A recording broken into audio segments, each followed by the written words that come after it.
Hi guys, welcome back to my YouTube channel. যারা YouTube থেকে দেখছো তারা আমার চ্যানেলটা অবশ্যই সাবস্ক্রাইব করে দিও, আর যারা ফেসবুক পেজ থেকে দেখছো তারা আমার পেজটা অবশ্যই ফলো করে দিও। তোমরা কেন ফলো করো না বলো তো?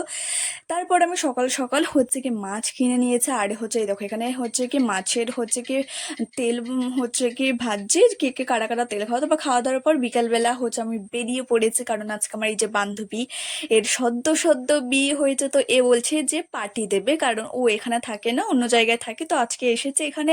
তো বললো যে আজকে পার্টি দেবে। আর গাইজ, যদি বান্ধবী পার্টি দেয় তাহলে তো হয়েই গেছে, চলো ভাই।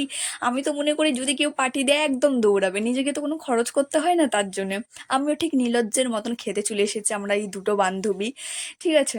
আর ও তো গাইজ আগে প্রচুর কিপটা ছিল, মানে আমার একটা কিপটা বান্ধবী, কোনোদিনই কোনো কিছু খরচ করতো না, কিন্তু বিয়ে হয়ে যাওয়ার পরও রিসেন্টলি খরচা করতে শুরু করেছে, বেশ ভালোই লাগলো। আজ পর্যন্ত তো খরচ করিনি, এখন খরচ করলো। তারপর গাইজ আমরা হচ্ছে কি এই রেস্টুরেন্টে এসেছিলাম, মানে এটা ক্যাফে, হ্যাঁ ক্যাফে ছিল, সেখানে এসেছিলাম। আর এখানে আমরা খাবার রিভিউ দিচ্ছিলাম যে কি জঘন্য কি জঘন্য খেতে, বাবারে বাবা।